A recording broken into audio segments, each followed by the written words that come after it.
Hi, and welcome to this next module around tools for daily improvement.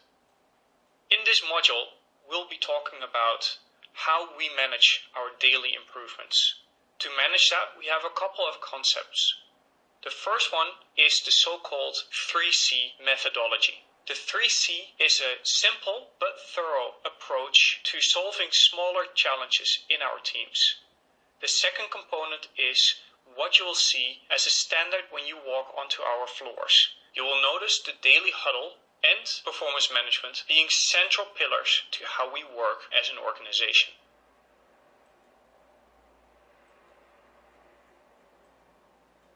The module overview flows as follows. We start with the 3C concept to then go into identifying our concerns, following find what causes our problem, to then move to finding solutions to solving our problem, and the daily and performance management tools.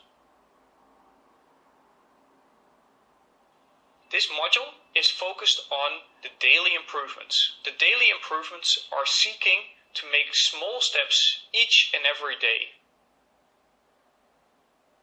If I look at what is important to change in our ways, is that we stop jumping from thinking that we know what the problem is to actually knowing what the problem is before we then start to fix it. The fundamental difference between this is that if we jump to conclusions, we might find ourselves in a firefighting mode. We keep on solving the same issue because we actually haven't tackled the true origin of why this problem is actually appearing. So for that, I'm teaching you now the concept of the 3C, and that means tool time. The first step in the 3C is to understand what is it. 3C stands for concern, cause, and countermeasure. Now let's look at each individual item. Concern. What is a concern? Well, basically that is a problem or a concern that we have. It might be related to process performance, it might be that our customers are complaining about something, or that you find yourself doing work that you feel like doesn't make any sense. Once we have described the concern, then we can go to the cause. And that is where we're seeking to find the true nature, true origin of our problem. To then finally get to the fun stuff, which is to think of solutions. So what are the solutions we can think of to reduce or eliminate the effect of the cause and therewith eliminating the overall problem? Stepping into more details around concern, some of the tools that we're going to look into, that will be part of the next coming slides. But how do I know what may be a concern? Well, a concern is something that prevents us from meeting our targets, or it is related to complaints we hear from our colleagues or customers. We might be doing things that our customers don't need, or things that make us work more hours than expected. In other words, anything that is waste or non-value added. But what is waste then? Well, our customers are looking for an experience that he or she values. And you can see value as money, you can see it as experience, you can see it as a feeling. Our customers want us to perform certain activities that are valuable to them. So that's where we start with an activity. If we break down how we execute activities, we can distinguish between value added, so the customer would like to have it, and non-value added, where the customer does not really want to pay for it. When we have non-value added, we can then go into two options. The first one is waste. So clearly, if we don't have this anymore, nobody will be sorry. The second step is we might actually have required activities. Those are mandated, such as, for instance, tax or legal requirements, things we need to do as a company, but the customer does not want to pay necessarily for that activity. So things like for us, filing invoices and keeping them for 7 years, we need to charge to our customers, but our customers do not see that as added value.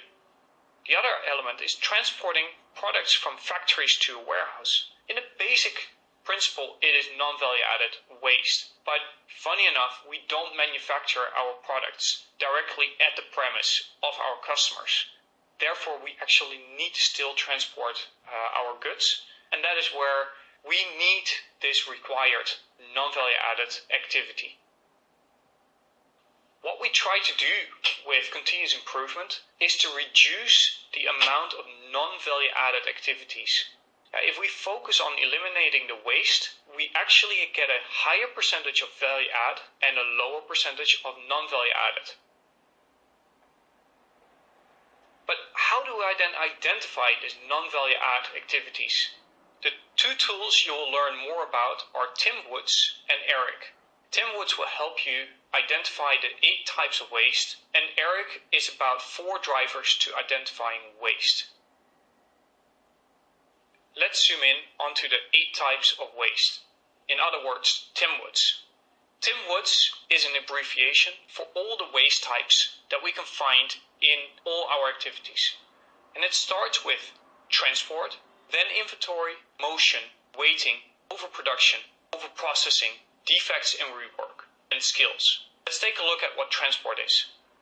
So transport is unnecessary movement of materials and paperwork.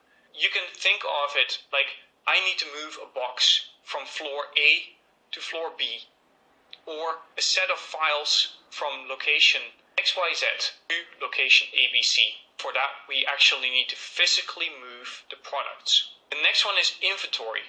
Inventory is typically categorized as something that is work that still needs to be done, and it's basically pile up. The next one is motion, and that is needless movement of goods or people. So motion could be I need to copy and paste items from screen 1 to screen 2 to execute the process. The next one is waiting. Well, who doesn't know about waiting? I think we all can identify waiting quite easily. Just picture yourself having to go to the doctor's place for your appointment. At least here in the Netherlands, most of the times I'm never on time being called in. Overproduction, that is basically producing more goods, products or services than needed. Overprocessing is similar to gold plating it, making it better than that it is really needed. Defects in rework, basically anything that is coming out of a process that has not the right quality and the customer will not like to have that. That means in our centers, it might be, for instance, an employee that sends a question. We don't understand the question. We need to go back to the employee. Then the employee answers it. We still don't understand it. Then we call the person, and that's how we then understand what the true question is about. The last item in Tim Woods is skills. And that is all about misuse of talent. So basically giving work to people who are overqualified for doing this.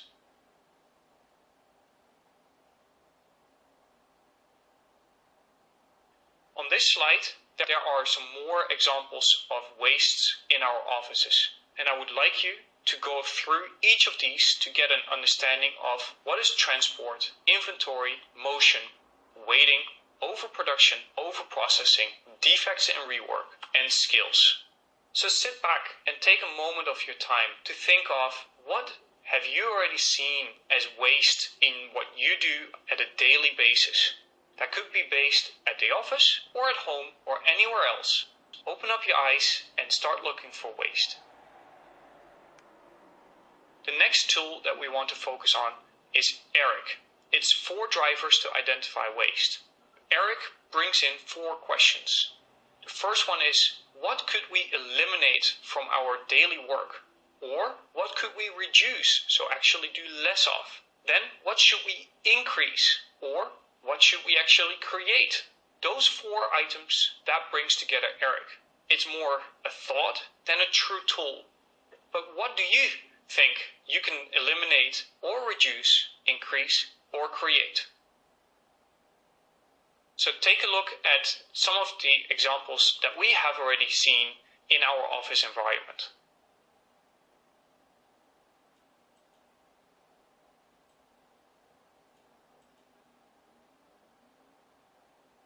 Now that we are finished with identifying what concerns us, or actually what concerns our customer, it's time to go into what causes the problem. The cause of our problem is where we are starting to seek to understand what are the root causes that are underlying to our problem. You can picture a root cause as the reason why certain things are happening.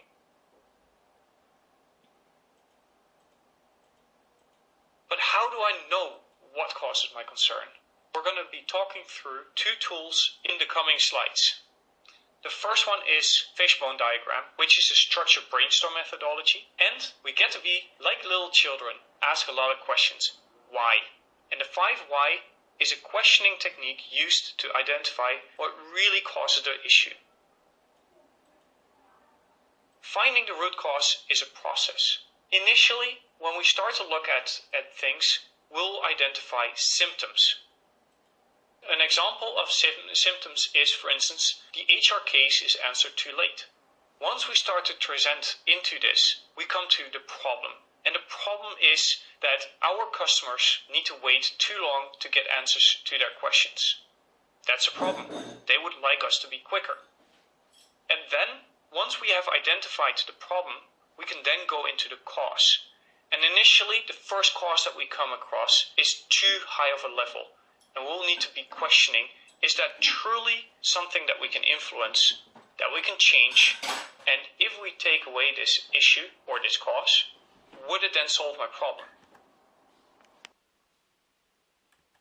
So, for instance, the question was not clear, requiring multiple messages up and down with the employee. That could have been one of the causes. Why is that the case? Well, it might be that we don't understand what the employee was saying, or the employee did not understand what we were saying.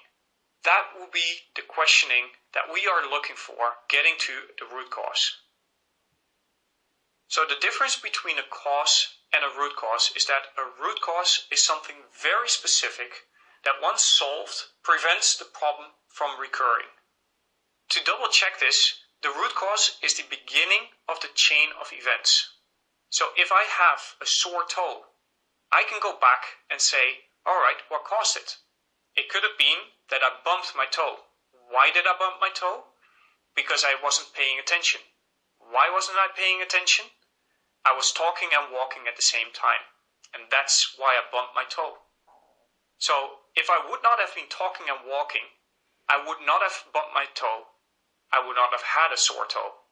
And that is the check we need to do when we do a root cause. In practice, how do we then determine what the root cause is of our problem?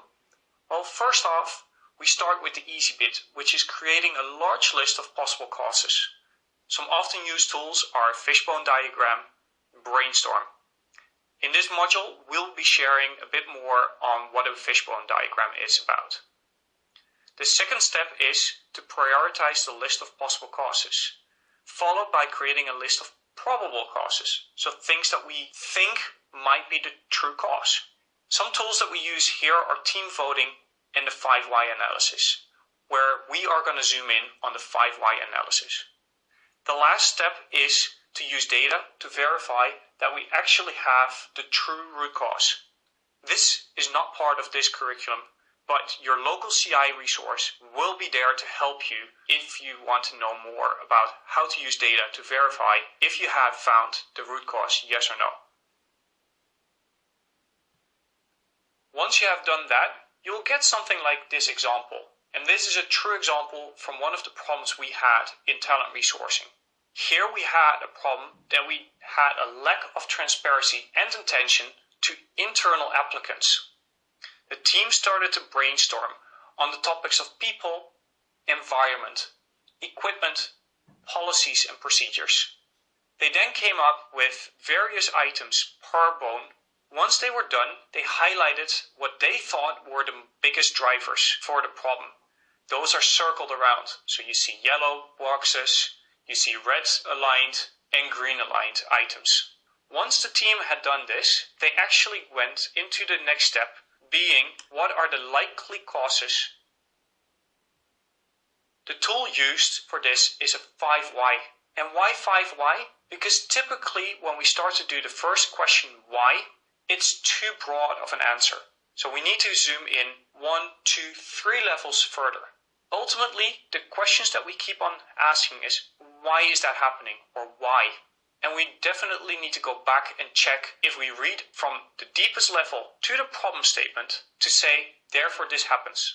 Remember the example of me bumping my toe? I could say the reason why I have a sore toe is because I was walking and talking at the same time. That meant I wasn't paying attention. So if we flip it around, I can say, because I was walking and talking, therefore it happened that I bumped my toe, and the story continues. Let's take a look at another example. So why are 15% of our invoices paid too late? The cause that we found was our invoices were processed too late. Why were the invoices processed too late? Well, approvals were given too late. Why were the approvals given too late? It was unclear for the manager how quickly he had to approve the invoice. Most people will stop at this level, but the fact that you are stuck at unclear for the manager is a very generic issue, and we don't know truly what causes it, so let's dare to ask another question. Why was it unclear for the manager what the expected timeline is for approving invoices? He was new to the company and missed our instructions. Most people will take this then and say, okay, then we just need to send them instructions. But if we truly want to solve the problem, we ask one more question. Why did he miss our instructions? It was not part of his onboarding package. So if we now change the onboarding package, we will therefore have better instructions. Therewith, he knows what to do and how quick he had to approve the invoice. That meant the approval was not given too late, and we could pay our invoices more timely. Here, another example is given of a 5 why, which is around making travel arrangements, where making travel arrangements is too time-consuming and therewith a hassle. So why is that the case? Take a look at this and try to understand the flow that the team has taken to answering the question, why do we have this problem? In this example, you can see that the team took different steps asking the why, getting answers. It's not a singular answer. Sometimes it branches off into multiple answers, to then, in the next why, come back to the same reason. If we then look at it, we ultimately get to 3 probable causes. The first one is no training program exists. The second is traveler's requirements not known by the secretary. And the third one is a complex form. That is what the team selected as the most likely reasons of having this issue. This will be the moment that we would use data to then find if these are the true root causes.